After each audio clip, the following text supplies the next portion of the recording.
एक नए टॉपिक के साथ मिलते हैं पॉलिटिकल की।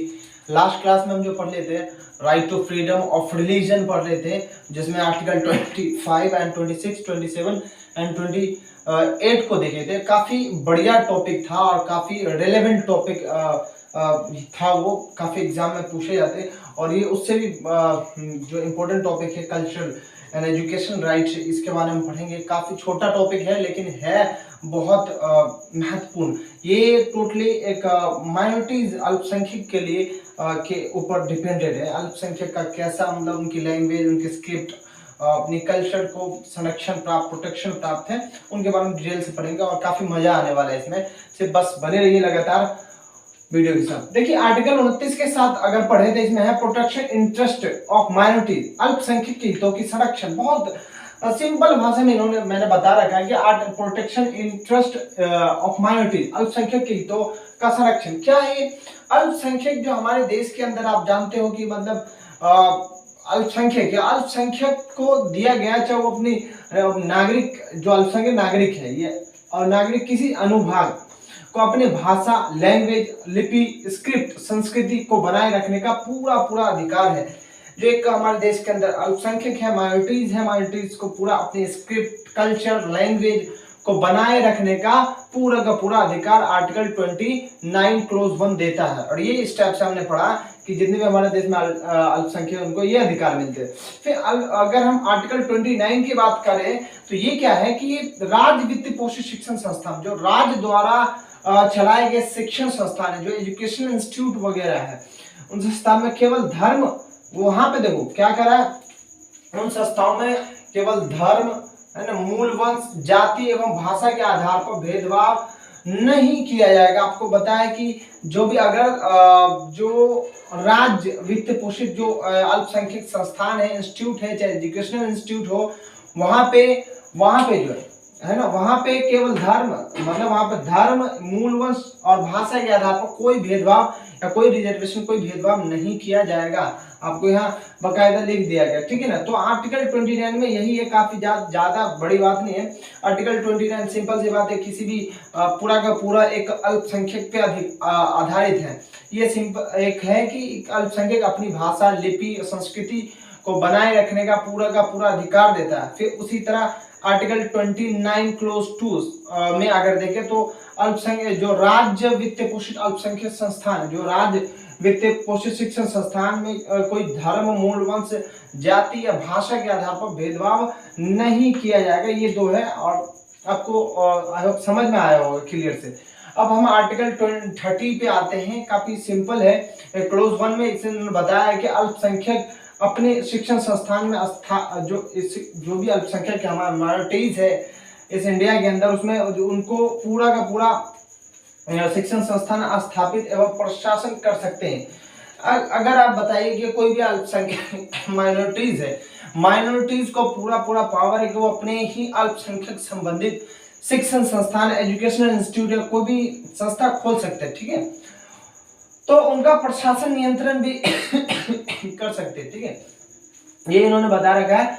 अगर हम बात करें अल्पसंख्यक, हु इज माइनॉरिटी, अल्पसंख्यक कौन होते हैं, तो मैंने इनमें जो बताया, ये जितने भी जो आपको बता रहे, इनमें बता रहे, तो इनमें जो सिंपल सी बात बता रहे, जो धर्म के आधार पर अल्पसंख्यक समझा जाता है और भाषा के आधार पर, इन दो के आधार पर अल्पसंख्यक हो सकते हैं, ठीक है। ये आपको समझना है, ठीक है। इन्होंने बता रखा भाई माइनॉरिटीज को, तो भाई जो धर्म के आधार पर हो सकते हैं, भाषा के आधार पर हो सकते हैं, अल्पसंख्यक, ठीक है। ऐसे संस्थाओं की संपत्ति राज्य अर्जन कर सकती है और उनके लिए पर्याप्त मुआवजा जो हर्जाना देगी, पर्याप्त जो रकम दी जाएगी सरकार द्वारा, ठीक है। और यह है कि अल्पसंख्यक अपनी भाषा में अपने बच्चों को शिक्षा दे सकते हैं। कोई टफ नहीं, सिंपल है, आसानी से आप समझ सकते हो। आर्टिकल 30 के बारे में जो क्लोज 1 के बारे में हमने पढ़ा, सिंपल सी बात है कि भाई अल्पसंख्यक जो होंगे वो अपने शिक्षण संस्थान खोलेंगे, पूरा अधिकार है खोलने का। खोलने के बाद उनका रेगुलेट भी करेंगे, उनका प्रशासन भी करेंगे और उनसे प्राप्त रकम को अलग अलग अनुभागों में खर्च भी कर सकते हैं। अगर हम बात करें अल्पसंख्यक कौन होंगे, तो अल्पसंख्यक में जो धर्म के आधार पर और भाषा के आधार पर इन दोनों को अल्पसंख्यक समझा जाएगा। ऐसे शिक्षण संस्थाओं को राज्य अगर अधिग्रहण करती है, राज्य अगर अर्जन करती है, तो उसके लिए पर्याप्त हर्जाना देगी और अल्पसंख्यक को जो भी माइनॉरिटीज है उनको पूरा पावर है अपने बच्चों को किसी भी भाषा में वो शिक्षा दे सकते, किसी भाषा में अपने बच्चों को शिक्षा दे सकती। ये था आपका आर्टिकल 29 एंड 29(1), 29(2) एंड 30 का क्लोज 1। अब हम पढ़ेंगे आर्टिकल 13 क्लोज 2। इनमें क्या है, देखो, राज्य आर्थिक अनुदान देने में अल्पसंख्यक के शिक्षा संस्थान में भेदभाव नहीं करेगी। ध्यान रखना कि इसमें बताया कि राज्य आर्थिक अनुदान देने में अल्पसंख्यक के शिक्षा संस्थाओं में भेदभाव नहीं करेगी। सिंपल सी बात लिख दिया गया कि जो राज्य होगा जो आर्थिक अनुदान देने में अल्पसंख्यक के शिक्षण संस्थान, जो भी अल्पसंख्यक के शिक्षण संस्थान में भेदभाव नहीं करेगी। राज्य इस आधार पर भेदभाव नहीं कर सकती वो भाई इस धर्म का है, जाति का है। राज्य आर्थिक अनुदान देने में जो भी इकोनॉमिकल, जो भी सिक्योरिटी देना हो, इकोनॉमिकल सहायता देना हो, फाइनेंशियल, ठीक है, उस संस्था में कोई भेदभाव नहीं करेगी। ठीक है, अल्पसंख्यक शिक्षा संस्था में खासकर। अगर मैं इनको और थोड़ा डिटेल में बताऊं तो आर्टिकल जो 30 क्लोज 1 है वो आर्टिकल 30 क्लोज 2 के अधीन है। ये मैंने संवैधानिक लैंग्वेज लिखा है कि भाई अक्सर संविधान में ऐसा लैंग्वेज यूज है कि आर्टिकल 30 क्लोज 1 जो है आर्टिकल 29 क्लोज 2 के ऊपर डिपेंडेंट। मैंने बताया है कि आर्टिकल 30 क्लोज 1 जो है आर्टिकल 29 क्लोज 2 के ऊपर डिपेंडेंट है। कैसे आप समझ सकते हो ना भाई, इसमें भी अल्पसंख्यक अपने शिक्षण संस्थान स्थापित एवं प्रशासनिक कर सकती है। ठीक है ना, प्रशासनिक कर सकती है। राज्य वित्त पोषित शिक्षण संस्थान में केवल धर्म, मूल वंश, भाषा के आधार पर भेदभाव नहीं किया जाएगा। तो इन्होंने बता रखा है कि आर्टिकल जो 30 क्लोज 1 है, ठीक है, वो 29 क्लोज 2 के अधीन है।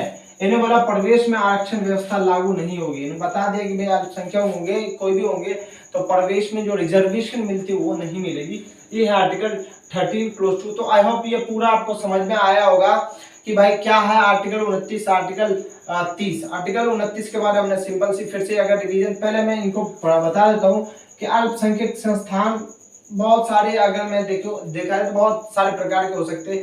मुख्य रूप से मैंने 3 नोट डाउन किया, आप समझ सकते हैं आसानी से। अल्पसंख्यक भाई एक जो राज्य द्वारा वित्त पोषित अल्पसंख्यक संस्थान, एक जो राज्य द्वारा वित्त पोषित भी है और मान्यता प्राप्त जो रिकॉग्नाइज्ड होता है, और प्लस सरकारी जैसे स्कूल समझ सकते हो, सरकारी स्कूल, दैट इज ये वो राज्य द्वारा मान्यता प्राप्त भी है और सहायता प्राप्त भी है। ठीक है ना, और राज्य द्वारा एक मान्यता प्राप्त होती है, एक इंस्टीट्यूट हो सकता है, कोई प्राइवेट स्कूल है, सिर्फ राज्य द्वारा कोई डिग्री देगी तो गवर्नमेंट द्वारा मान्यता प्राप्त होगी, लेकिन वो राज्य सिक्योरिटी, फाइनेंशियल सपोर्ट नहीं देगी। एक होता है ना ही राज्य मान्यता प्राप्त है, ना ही सहायता प्राप्त है। ठीक है ना, अब इनको पढ़ते इसके अंदर क्या है। अगर राज्य द्वारा मान्यता प्राप्त है, सहायता प्राप्त में राज्य अनुसार शिक्षण, जो भी राज्य ही उसके अनुसार शिक्षक जो होंगे, उसके टीचर सिलेक्शन होंगे, स्टाफ का सिलेक्शन उसी के वजह से होगा, उसी के अनुसार, है ना। अनुशासन राज्य के द्वारा चलेगा, गवर्नमेंट के द्वारा, साफ सफाई भी गवर्नमेंट के थ्रू, पाठ्यक्रम या शुल्क आदि पैसे का निर्धारण भी वो गवर्नमेंट के द्वारा होगा। राज्य द्वारा मान्यता से भी ये मान्यता डिग्री देंगे और सारा काम जो उनके फाइनेंशियल जो सपोर्ट ले रही है वो उठाएगी। ठीक है, आपको ये समझ में आ गया होगा। और जो मान्यता प्राप्त और सहायता प्राप्त ही ना हो, दोनों कुछ ना हो, बस उसमें क्या है, प्रशासन एवं स्वयं राज्य हस्तक्षेप नहीं करेगी, लेकिन सामान्य जो हमारा विधि है, जो हमारा लॉ एंड ऑर्डर, वो मेंटेन रहना चाहिए उस क्षेत्र के अंदर, उस इंस्टीट्यूट के अंदर। जैसे मैं एग्जांपल के तौर पे मैं समझ सकता हूँ, जैसे सरकारी स्कूल, गवर्नमेंट स्कूल हो सकते हैं, ये प्राइवेट स्कूल हो सकते हैं। ठीक है ना, कैसे प्राइवेट स्कूल, भाई प्राइवेट स्कूल में सरकार पैसे नहीं दे, लेकिन मान्यता प्राप्त डिग्री गवर्नमेंट का होता है।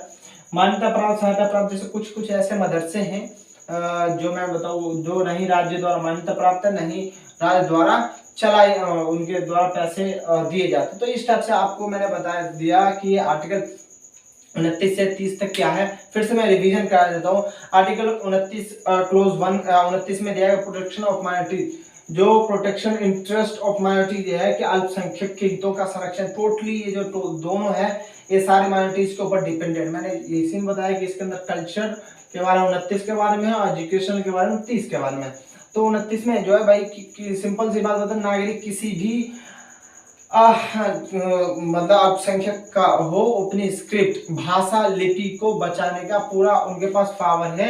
बनाए रखने का अधिकार है, ठीक है ना। ये पूरा आपको पता है कि अगर मैं अल्पसंख्यक हूँ तो मैं अपनी भाषा बोल सकता हूँ, अपनी स्क्रिप्ट लिपि बचा सकता हूँ, संस्कृति बचा सकता हूँ, ये है। और ये राज्य 29 है कि राज्य द्वारा वित्तीय पोषित शिक्षण संस्थानों में मूल्य वंश जाति के आधार पर भेदभाव नहीं किया जाएगा। और सेम यही आर्टिकल इसमें दर्ज है, राज्य द्वारा मान्यता प्राप्त शिक्षण संस्थानों में कोई मूल वंश जाति और भाषा के आधार पर भेदभाव नहीं किया जाएगा, फाइनली कह दिया गया। और आर्टिकल 30 क्लोज 1 में है कि अल्पसंख्यक अपने शिक्षण संस्थान स्थापित एवं प्रशासनिक कर सकते हैं। अल्पसंख्यकों को अपने शिक्षण संस्थान स्थापित एवं प्रशासनिक कर सकते हैं, ठीक है। ये आपको पता है कि जो अल्पसंख्यक होंगे, माइनॉरिटीज होंगे, वो अल्पसंख्यक अपने शिक्षण संस्थान स्थापित एवं प्रशासनिक कर सकते हैं, ठीक है। अगर मैं बताऊं कौन होंगे अल्पसंख्यक, तो धर्म के आधार पर समझे जाएंगे और भाषा के आधार पर, ठीक है। ये है आपको। और आर्टिकल 30 मैंने बता दिया कि भाई जो भी राज्य द्वारा आर्थिक मान्यता प्राप्त शिक्षण संस्थान होगा वहाँ संस्थानों में भेदभाव नहीं किया जाएगा, ठीक है ना, भेदभाव एकदम नहीं किया जाएगा। ये आपको बता दिया गया आर्टिकल 30 क्लोज 1 29 क्लोज 2 के अधीन है, ठीक है। उसमें प्रवेश आरक्षण नहीं है, प्रवेश के रूप में जो भी आरक्षण नहीं है।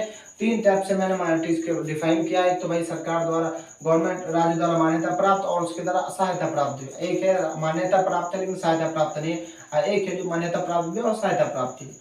तो इस आधार पर हमने बहुत सिंपल तरीके से इस टॉपिक को समझा। आई होप बहुत अच्छे समझ में आया होगा।